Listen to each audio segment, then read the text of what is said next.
करिया, नारे तकबीर, नारे रिसालत। सुभान अल्लाह। इस हवाले से मैं एक हदीस की किताब का आपको हवाला दे रहा हूँ कि आइए साहबा का अमल क्या था। स्क्रीन पे किताब है आपके अल अदबुल मुफरद, हदीस की किताब है। लिखने वाले कौन है? अमीरुल मोमिनीन फिल हदीस, जिनका नाम है मोहम्मद बिन इस्माइल बुखारी, जिनको इमाम बुखारी कहकर मुखातिब किया जाए।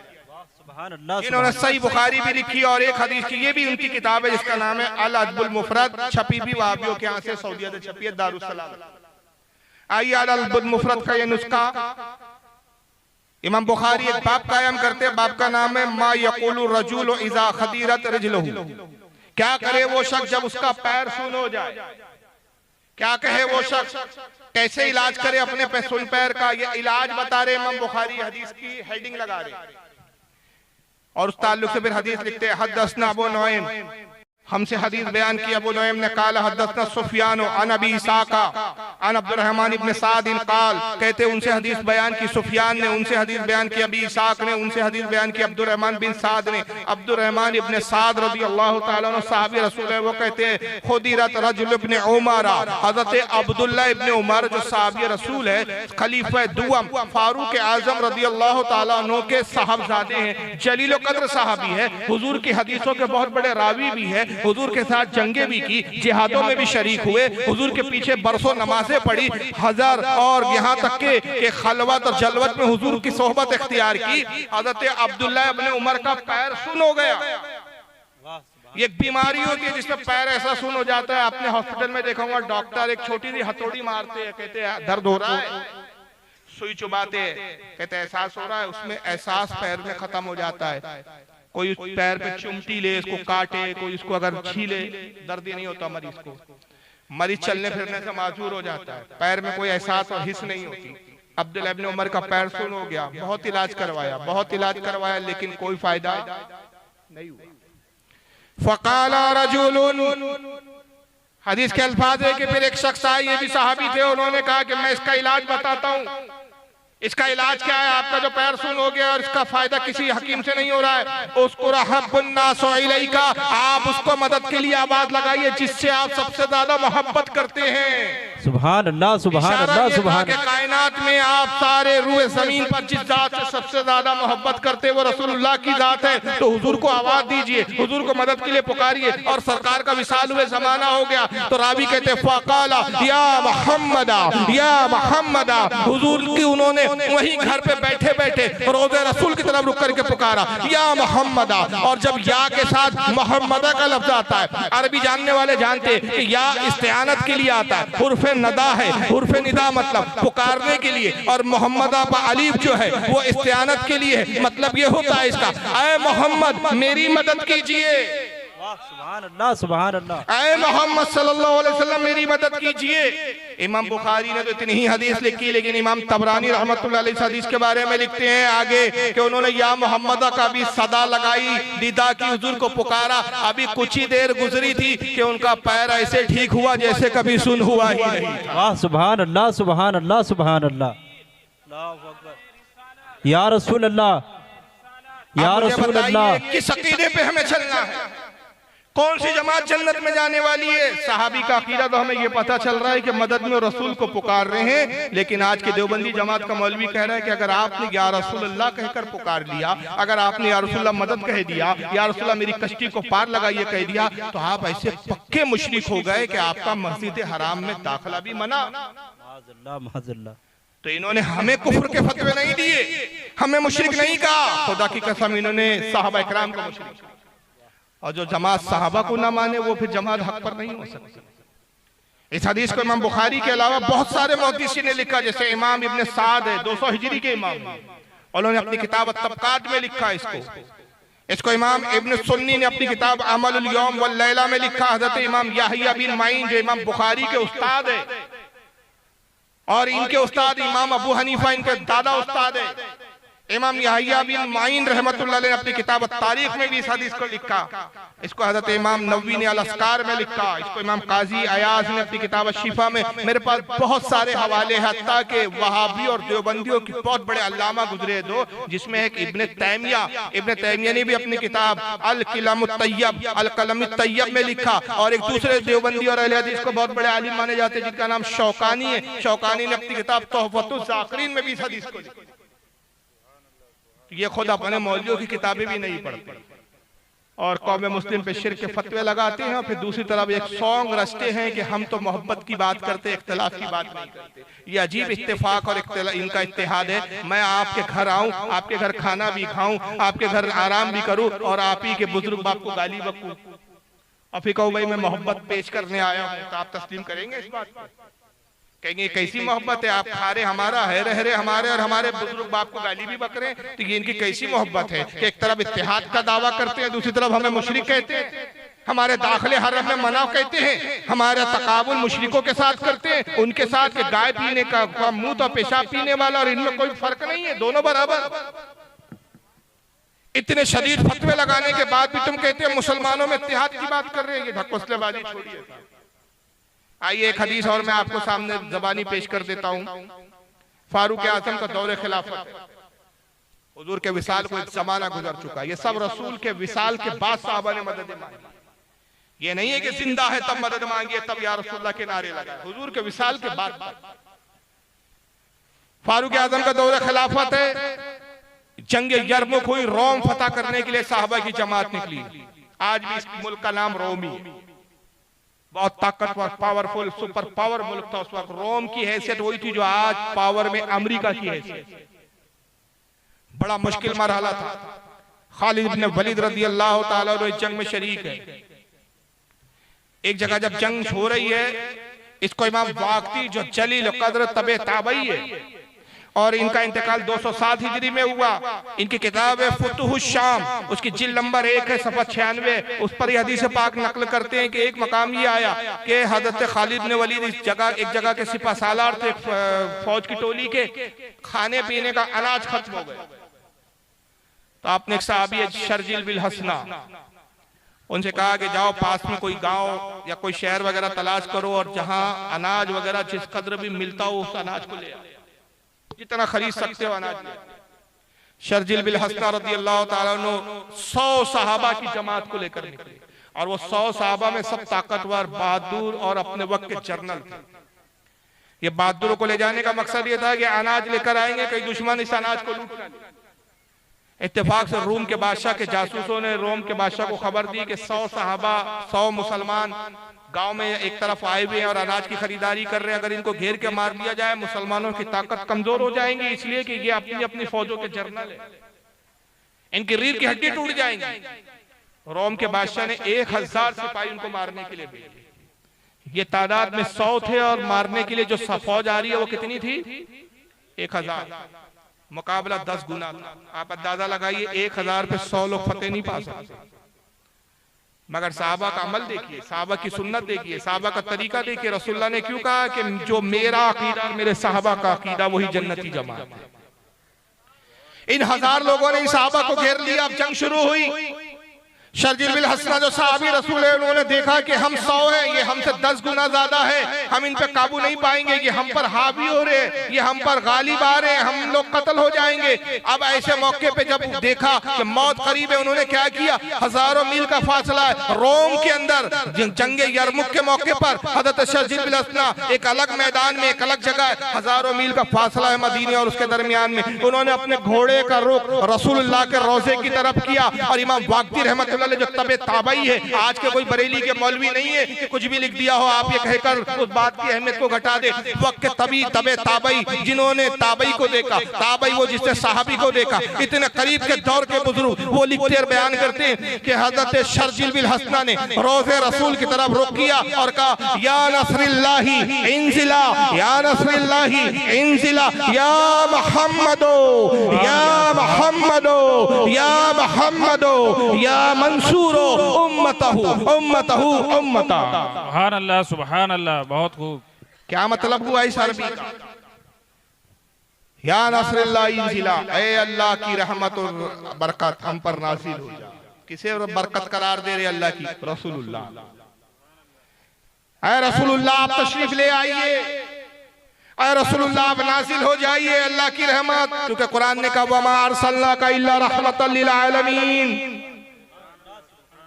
ऐ अल्लाह की मदद, नस्र के मायने एक मदद भी होते हैं नसरुल्लाह। ऐ अल्लाह की मदद है मोहम्मद, आप हमारी मदद है, आप आइए। या मोहम्मदो, ऐ मोहम्मद हमारी मदद कीजिए। या मोहम्मदो, ऐ मोहम्मद हमारी मदद कीजिए। या मंसूरो, ऐ मदद करने वाले। उम्मतहु उम्मतहु उम्मता, खबर लीजिए अपनी उम्मत की, खबर लीजिए अपनी उम्मत की, खबर लीजिए अपनी उम्मत की। सुभान अल्लाह, सुभान अल्लाह, माशाअल्लाह। इससे बड़ा और कौन सा आपको मदद मांगने का सबूत चाहिए मौलवी जी? रावी कहते हैं कि जैसी उन्होंने निदा लगानी शुरू की, अल्लाह ने वो अजीम शान फता दी कि ये 100 लोग 1000 पर गालिब आए, इनमें कुछ मारे गए और बाकी भगदड़ के साथ अपनी जान बचा के भागे। नारे तकबीर, नारे रिसालत, मसलके आला हजरत, मुनाजिरे अहले सुन्नत, नारे तकबीर। एक एक बात पर मैं कई कई दलाइल पेश कर सकता हूँ, लेकिन टॉपिक और वक्त उतना नहीं है लंबा कि हम, वक्त भी लंबा नहीं है हमारे पास, टॉपिक भी बहुत लंबा हो जाए। मैंने सिर्फ 2 हदीसें यहाँ पेश की, वरना इसी मौजू पर कि या रसूलुल्लाह साहबा ने हुजूर से कब सब मदद मांगी और किस किस तरीके से मदद मांगी, एक लंबा बयान है। इस पर लंबी गुफ्तगू की जा सकती है, रात छोटी पड़ जाएंगी, दलाइल कम नहीं होगी। लेकिन अहले इल्म के लिए काफी है समझने के लिए कि हम किताबों के हवाले पेश करते हैं, हम दलील अइम्मा की किताबों से देते हैं, हम दलील हदीसों से देते हैं, हम दलील सहाबा के अमल से देते हैं, और ये लोग अपने अक्ल के घोड़े बताते हैं। मुझे बताओ, इन मौलवियों ने कहा या रसूलुल्लाह कहना शिर्क है, क्या इसके लिए कोई दलील पेश करते हैं ये लोग? कोई हदीस सुनाते हैं कि रसूलुल्लाह ने कहा खबरदार मुझे या रसूलुल्लाह कह के ना पुकारना, खबरदार मुझसे मदद ना मांगना? कोई ऐसी हदीस पेश कर सकते हो तो हम कयामत आ जाएंगी, खुदा की कसम तुम ऐसी कोई हदीस पेश नहीं कर सकते।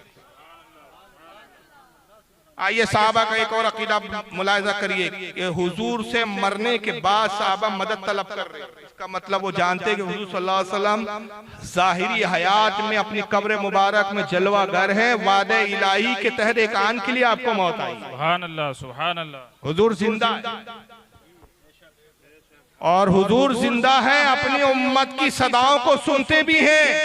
रोम में पुकारा जा रहा है, सहाबी हजरत शर्जिल बिन हसना का अकीदा है कि मैं पुकारा रोम में हूँ, आवाज मदीने तक जाएंगी, मेरे आका मदीने में बैठ के सुनते हैं। इसी को हालत कहते हैं, फरियाद जो उम्मती करे हाले जार में, मुमकिन नहीं कि खैर बशर को खबर ना हो। सुभान अल्लाह, नारे तकबीर, नारे रिसालत, माशाअल्लाह, बहुत खूब।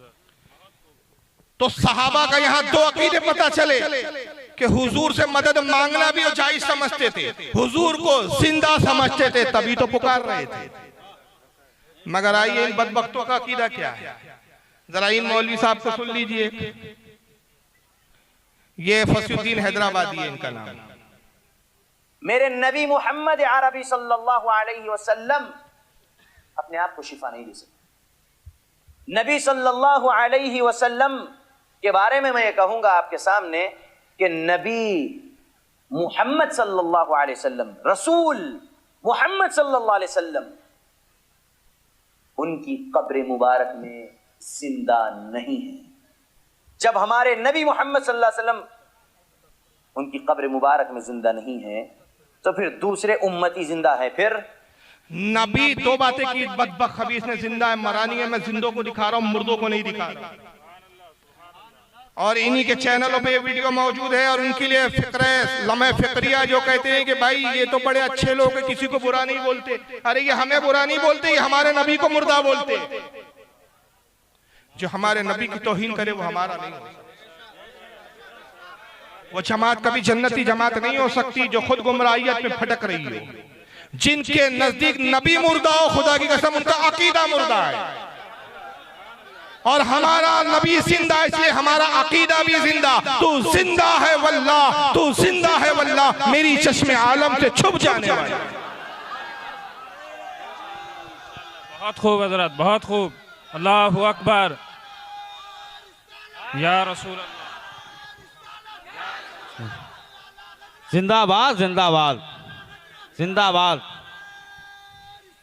या रसूलुल्लाह, हाय हाय हाय, क्या बात। अब एक और मौलवी साहब को सुन लीजिए, इन्होंने तो कहा कि रसूलुल्लाह शिफा नहीं दे सकते अपने आप को। शिफा से मतलब फायदा, हुजूर अपने आप को फायदा मरने के बाद नहीं पहुंचा सकते, तो आपको क्या फायदा पहुंचाएंगे?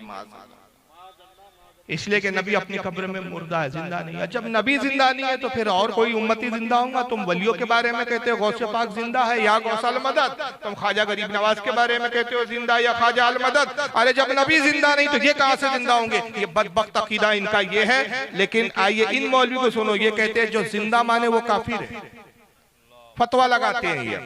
जरा सुनिए मौलवी महराज रब्बानी। अल्लाह के नबी मर गए, अल्लाह के नबी मर गए, कब्र अल्लाह के नबी बोलो। और जो ये अकीदा न रखे वो काफिर है। इसलिए कि अबू बकर सिद्दीक का ये बयान है कि नबी करीम सल्लल्लाहु अलैहि वसल्लम मर चुके हैं। हजरत उमर का बयान है कि नबी मर चुके हैं। उस्मान गनी का अकीदा है कि नबी मर चुके हैं।